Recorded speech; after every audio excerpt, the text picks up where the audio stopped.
할렐루야. 우리 옆 사람 보고 인사하도록 하겠습니다. 잘 오셨습니다. 사랑합니다. 사랑합니다라는 이 말을 하라고 했을 때 참 어색한 자리가 있는데 바로 부부지간에 앉았을 때입니다. 저는 저기 앉았을 때 제 옆에 아내가 없는 게 다행이라 생각합니다. 어떻게 정면을 바라보고 사랑합니다라고 이야기를 할 수 있을까요? 집에서는 잘할 수 있는데 여기서는 좀 힘들더라고요. 오늘 전할 말씀의 제목은 생명의 전달자입니다. 생명이라고 하면 살아있다라는 뜻이 됩니다. 우리가 이 살아있다라고 하면 그 사람 살아있다라고 하면 숨을 쉬고 또 생각을 하고 움직이고 이렇게 정의를 합니다. 또한 이 살아있다라는 말을 언제 쓰는가 하면 어떤 사람이 자신의 능력을 잘 유지하고 있을 때 이런 말을 씁니다.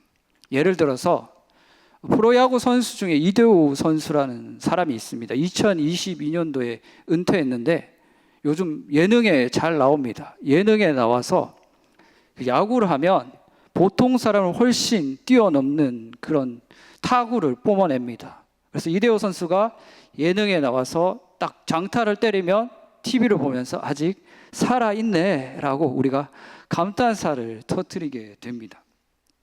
그 야구 선수로서 특성을 잘 유지하고 있다는 뜻입니다. 그렇다면 우리 기독교는 어떨까요? 예수님을 믿는 사람에게 그 사람 살아있네, 그 사람 신앙이 살아있네 라고 표현을 할 때는 어떨 때 그렇게 표현할까요? 우리 기독교에서는 생명, 살아있다는 표현을 쓸 때는 단 한 가지밖에 없습니다. 바로 예수님입니다. 살리시는 분은 다른 게 아니라 예수님이십니다. 오직 예수님만이 우리를 살리시는 분이시고 우리에게 생명을 주시는 분이십니다. 믿어야지, 예수님을 믿어야지 우리가 살아나게 됩니다. 때문에 우리는 신앙생활 하면서 이 예수님이 있고 없고가 정말 중요하게 생각해야 합니다. 무엇을 하든지 간에 그 속에 반드시 예수님을 담고 있어야지 살아있는 게 됩니다. 찬양도 마찬가지고 설교도 마찬가지고 이 자리에 앉아서 예배를 드릴 때도 마찬가지입니다. 주님께서 우리에게 예배 드릴 때 영과 진리로 예배를 드리라고 하는 것은 너희에게 준 그 생명을 가지고 이 자리에 나와서 예배를 드려라 라고 하는 뜻입니다. 그 예수님이 만약에 없게 되면 어떻게 될까요? 예수님이 없는 것을 극단적으로 얘기하면 죽음입니다. 죽음. 사망이 가득한 곳이 됩니다. 우리가 이 사망을 기억해야 하는 것은 우리가 그 속에 파묻혀 있다가 꺼냄을 받았다는 겁니다. 그래서 그 사망에 있던 내 삶을 기억하는 사람은 예수님이 나를 거기서 꺼내준 게 얼마나 큰 일이고 큰 감사인지 압니다. 나는 죽었다가 살아났다. 이것을 아는 사람에게 예수님에 대한 진정한 감사가 있게 되는 겁니다. 그리고 우리가 이 예수님 없는 거에 대해서 주의해야 할 점은 뭔가 하면 우리가 예수님을 기억하지 않고 예수님의 뜻에 따라 살지 않게 되면 우리가 신앙생활 하다가도 그렇게 될 수 있다는 뜻입니다. 오늘날 많은 교회가 무너지고 교회의 힘이 약화되는 이유가 여기 있습니다. 예전에 10년 전에 기독교의 유명한 학자 레너드 스윗 박사가 우리나라에 와서 강연을 한 적이 있습니다.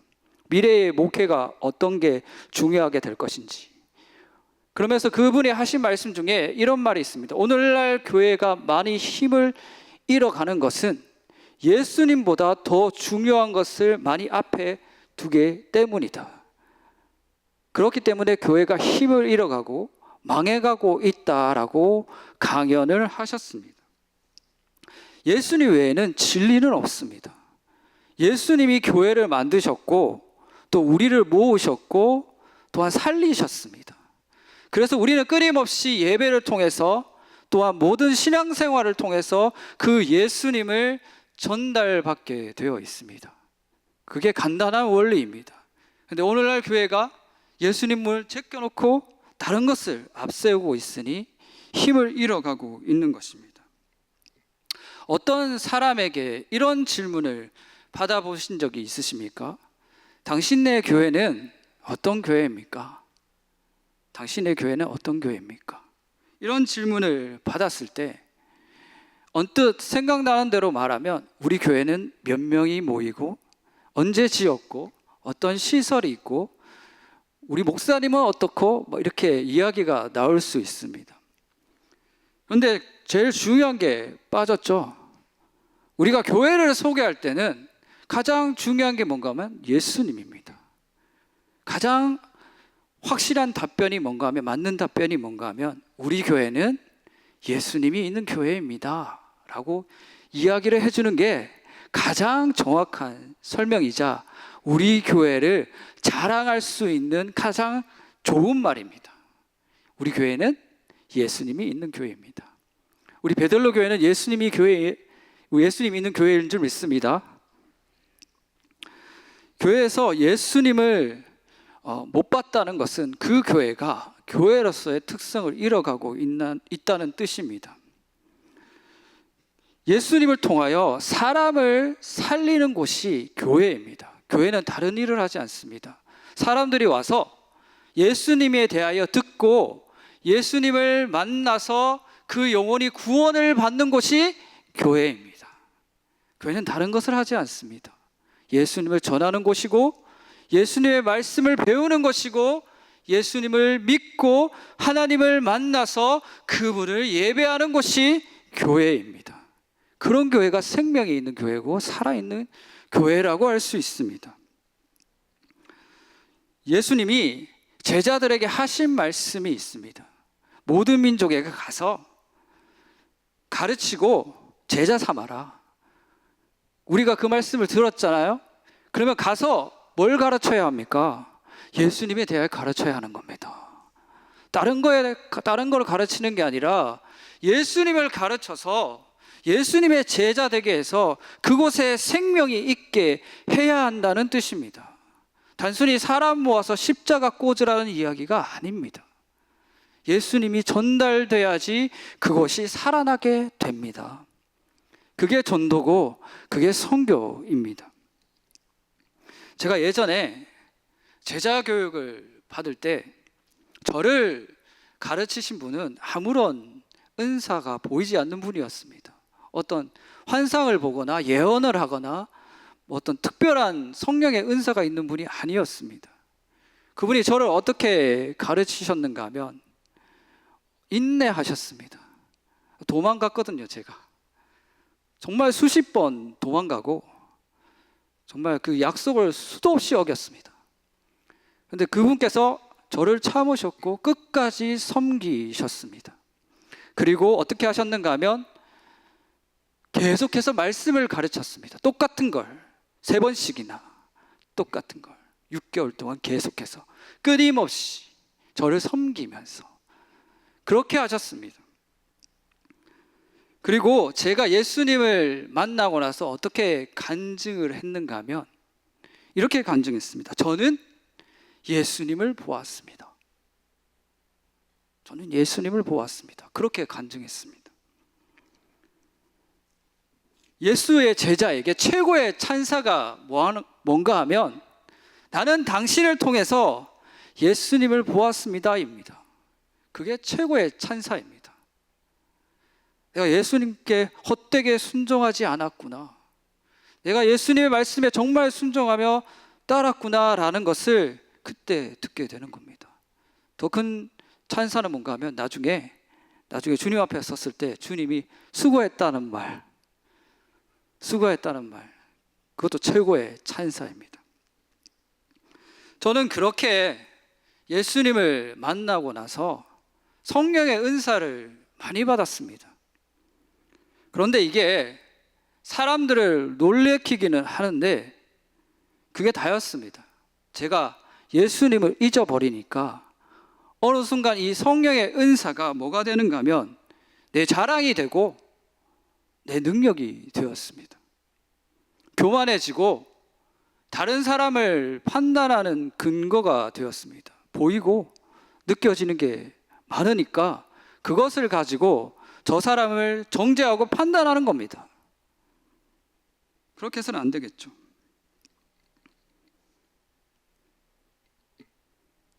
그렇게 하면 제가 아무리 기도하고 귀신을 쫓고 그 사람에게 은사를 베풀어도 그 사람이 전달받는 것은 예수님이 아니고 내가 되는 겁니다. 내가.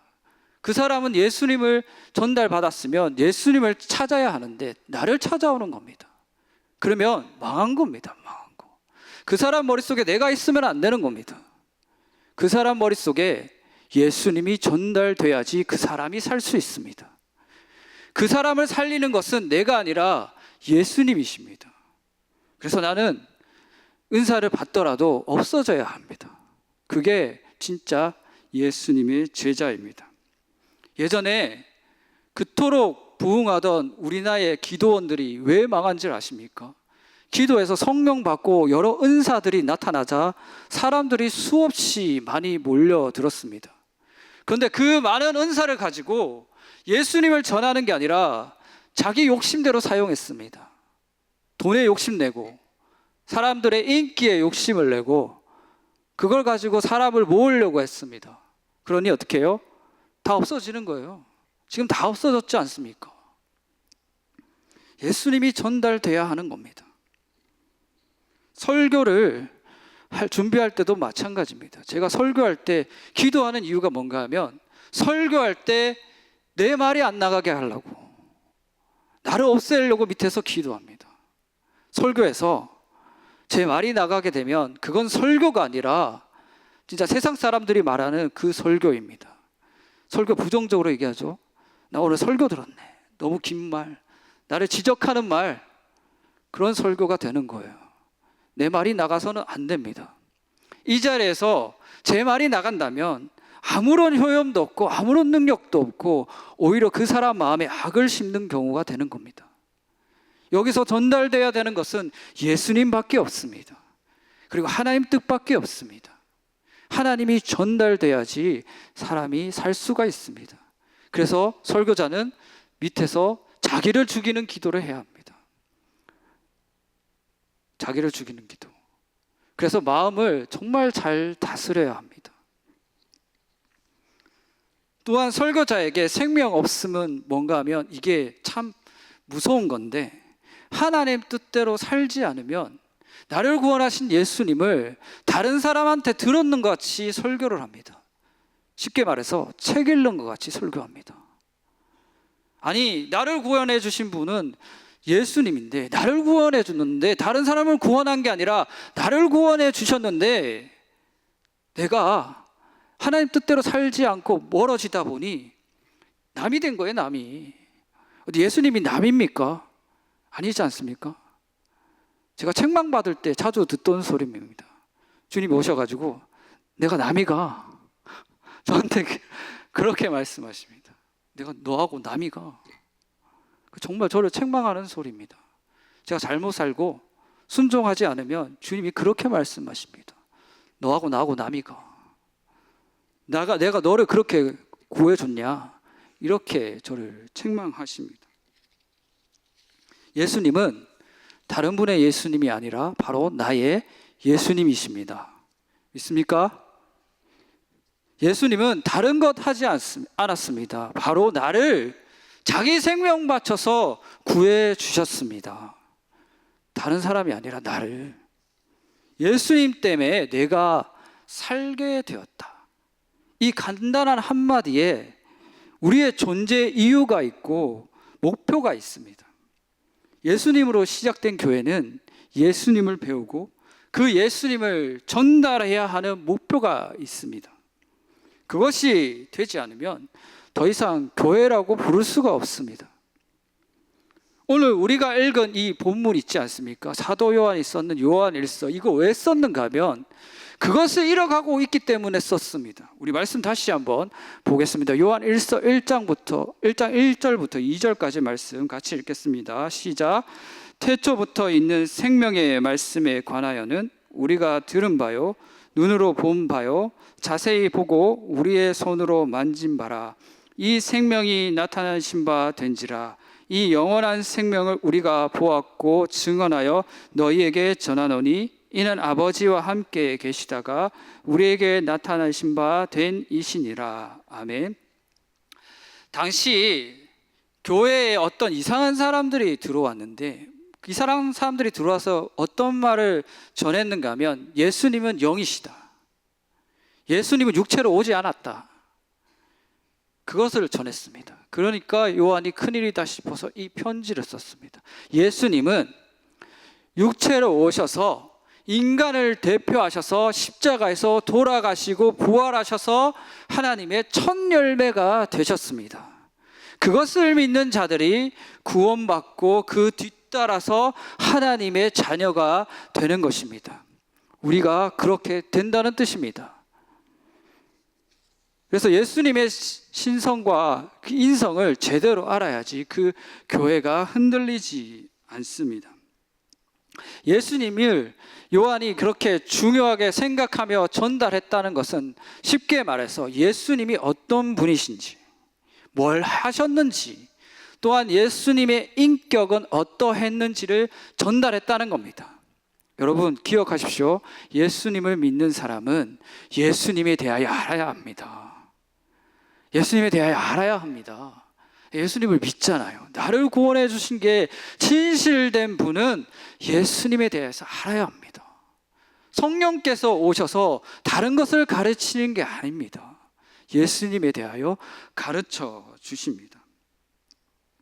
그리고 사도 요한은 그게 굉장히 중요했기 때문에 예수님에 대해서 끊임없이 설명을 하였고 증거하였습니다. 그러면서 가장 중요시한 게 있는데 그게 뭐냐면 바로 사랑입니다. 사랑. 여러분이 가장 잘 알고 있는 말씀 있죠? 요한복음 3장 16절. 그거 외에도 사도 요한은 자기를 소개할 때 어떻게 소개했는가 하면 주께서 사랑하시는 자, 주께서 사랑하시는 자. 자기를 소개할 때 그렇게 소개했습니다. 그게 제일 중요했던 겁니다. 자기에게 모든 것을 설명해 주는 단 한마디였습니다. 주님께서 나를 사랑하셨다. 나를 이루고 있는 말씀과 생각이 바로 이러한 생각일 때 그 사람은 주님의 사랑을 나타내고 또한 예수님을 전하게 되어 있습니다. 여러분 성령 충만한 사람 있죠? 성령 충만한 사람은 다른 것을 나타내지 않습니다. 갈라디아서 5장 22절에서 23절 말씀입니다. 제가 읽어드리도록 하겠습니다. 오직 성령의 열매는 사랑과 희락과 화평과 오래 참음과 자비와 양선과 충성과 온유와 절제니 이 같은 것을 금지할 법이 없느니라. 아멘. 성령의 열매로서 가장 첫 번째 나오는 거 사랑입니다. 사랑. 기도 실컷 하고 와서 싸우는 사람 있죠? 성령 충만 받았다고 하면서 막 거친 말을 내뱉는 사람 있죠? 그 사람은 다시 한번 생각해 봐야 합니다. 과연 기도하면서 뭘 받았는지, 정말 성령을 받았는지. 성령 받은 게 아닙니다. 다른 영을 받은 것입니다. 또한 이렇게 예수님의 성품을 성령께서 오셔서 우리를 통하여 이렇게 열매 맺는 이유가 있습니다. 성령의 능력은 단 한 가지 목적밖에 없습니다. 예수를 전달해라. 이 성품을 통해서 예수를 전달하는 것입니다.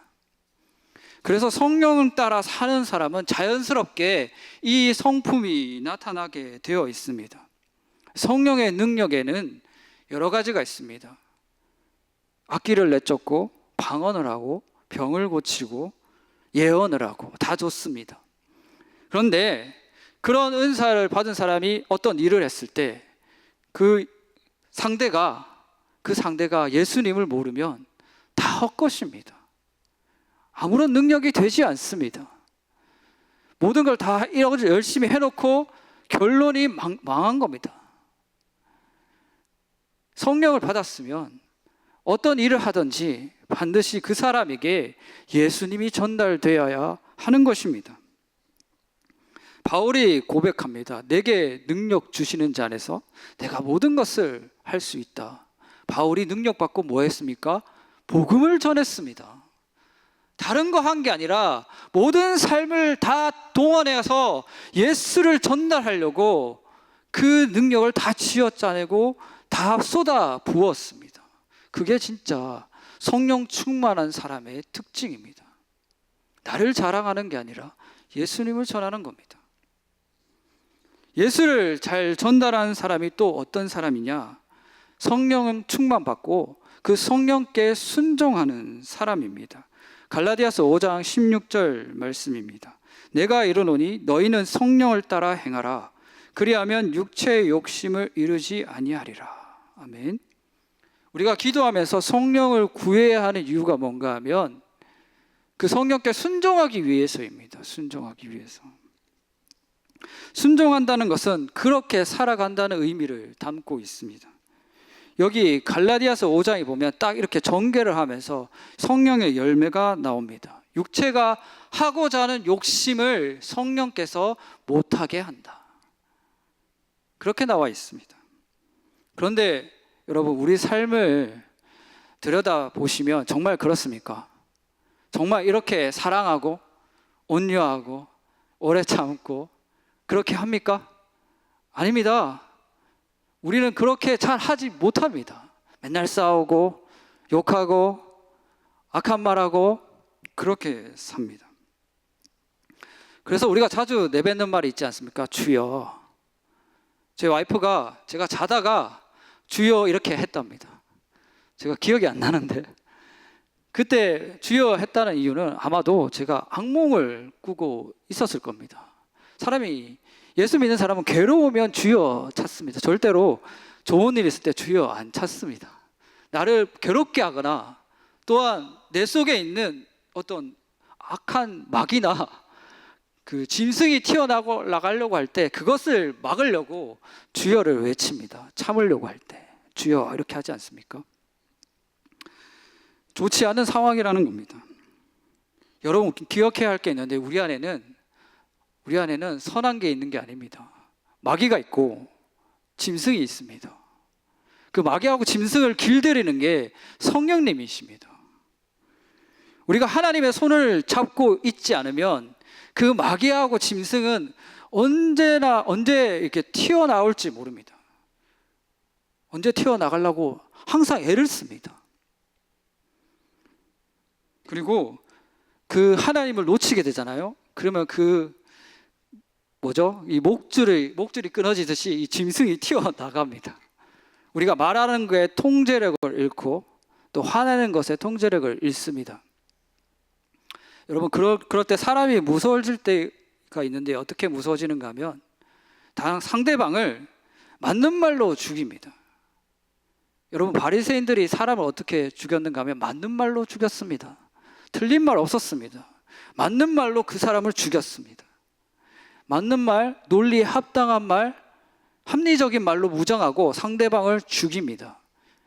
이게 우리 안에 짐승과 마귀가 하는 일입니다. 바리새인들이 그렇게 예수님을 죽였습니다.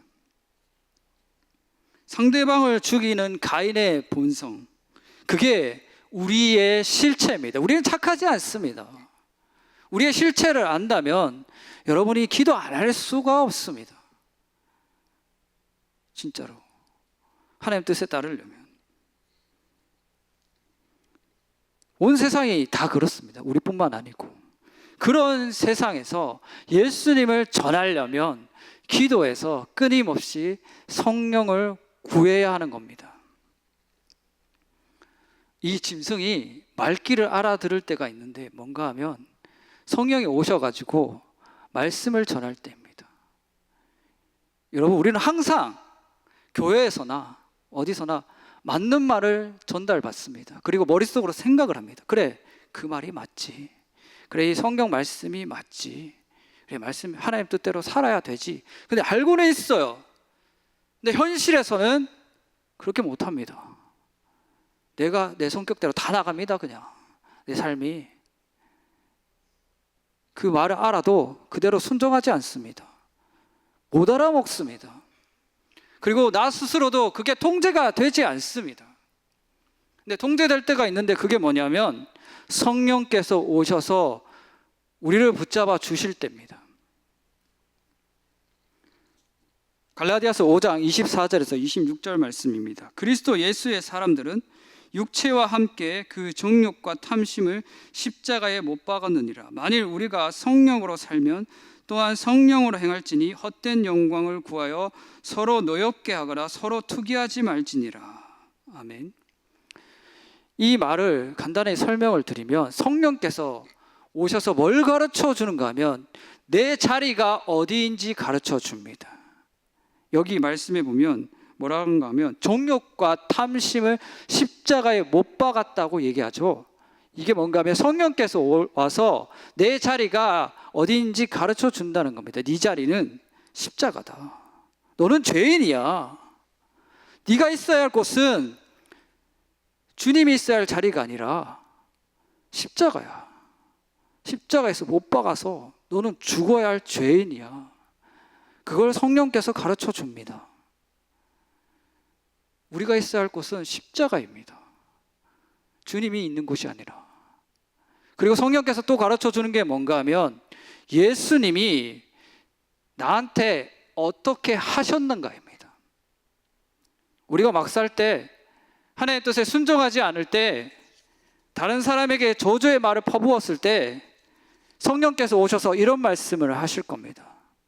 네가 믿는 예수님이 너한테 그렇게 하셨냐? 너한테 예수님이 그렇게 하셨냐? 그렇게 가르쳐 주실 겁니다.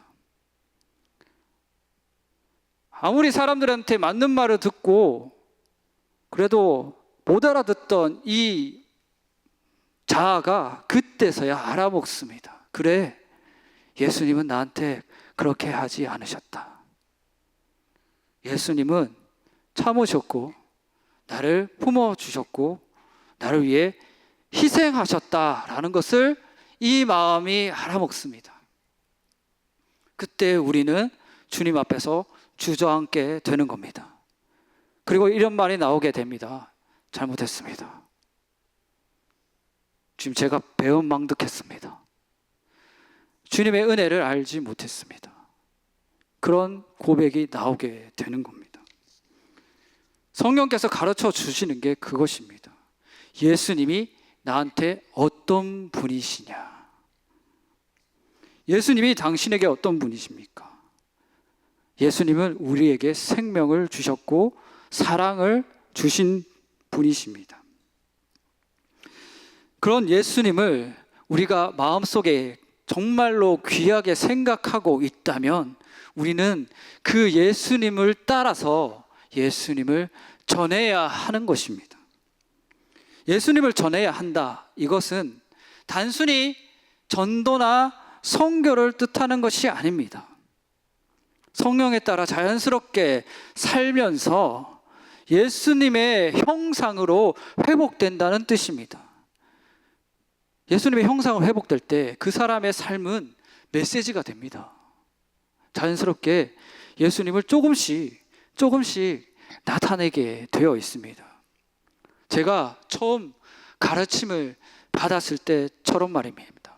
나중에 예수님 믿고 나서 저를 가르쳐 주셨던 분이 생각 속에서 그분의 얼굴이 다 예수님으로 바뀌었습니다. 그분이 저를 섬기면서 전하고자 했던 메시지가 그것이었습니다. 예수 그리스도 딱 한 가지밖에 없었습니다. 저는 그것을 받았고 하나님을 인격적으로 만나게 되었습니다. 우리도 마찬가지입니다. 정말 예수님을 믿고 예수님께 생명을 받은 자라면 그 생명을 전해야 되는 의무가 있는 겁니다. 그래서 사도 요한이 여기서 말씀에서 뭐라고 얘기했는가 하면 말로만 하지 말고 정말 진심으로 하자, 행하자. 너희가 말로만 하지 말고.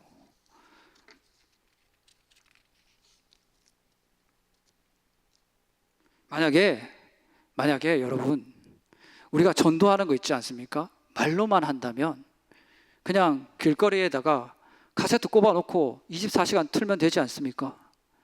그리고 이 설교의 자리도 그냥 말의 내용만 좋다고 한다면 그냥 여기에 유튜브 영상 틀면 되지 않습니까? 근데 그게 아니지 않습니까? 우리가 전달하는 것은 반드시 성령에 따라 살면서 성령을 통해 예수님을 드러내는 것입니다. 그래야지 예수님이 그 사람에게 전달이 되는 것입니다. 우리가 대대로 복음을 그렇게 전달받았습니다. 선교사님들이 이 땅에 들어와서 얼마나 많은 멸시와 핍박을 받았습니까? 그럼에도 불구하고 그 마음에 예수님의 사랑을 가지고 와서 끝까지 복음을 전하셨고 지금에 와서야 우리가 이 자리에 있게 된 것입니다. 그분들이 포기했다면 우리나라에 교회는 있을 수가 없었습니다. 사도 요한은 말년에 그것을 깨닫고 계속해서 그것만 말을 하고 다녔습니다. 사랑해야 한다, 사랑해야 한다. 나이 90 다 돼가는 노인이 자꾸 그러니까 젊은 사람들이 어떻게 했는가 하면 그만 좀 말하라고. 맨날 똑같은 거 말하니까 그만 좀 말하라고 맞기까지 했습니다. 근데 사도 요한이 말년에 깨달은 진리였습니다. 예수님이 전한 그 사랑 속에 정말 심오한 진리가 있고 모든 구원의 열쇠가 담겨 있구나라는 것을 깨달았기 때문에 똑같은 말만 한 거예요. 똑같은 말만. 사랑해야 한다고. 여기 교회에서 선포되는 사랑은 그냥 도덕적으로 하는 사랑이 아닙니다.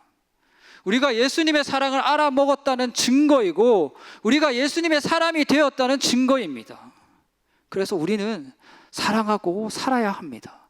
내 마음이 그렇지 않다고 하더라도 성령 받았다면. 그리고 예수님이 만약에 직접 여기 눈앞에 계신다면 우리한테 뭘 물어볼까요? 뭘 물어볼까요? 그러지 않으실 겁니까? 너 사랑하냐? 너 이웃을 사랑하냐? 너 지금 사랑하고 있느냐라고 묻지 않겠습니까? 이것보다 중요한 게 있겠습니까? 베드로를 찾아왔던 예수님이 하신 말씀처럼 지금 이 자리에 예수님이 있다고 하더라도 우리하고한테 똑같은 말씀을 하셨을 겁니다. 네가 사랑하고 있느냐? 그 속에 우리가 배워왔던 것, 우리가 믿고 있는 것, 우리가 앞으로 목표를 하고 달려가야 하는 것, 그 속에 다 담겨져 있습니다. 말씀을 정리하겠습니다. 사랑하는 성도 여러분, 우리 공동체는 사랑으로 예수를 전하는 공동체가 되었으면 좋겠습니다.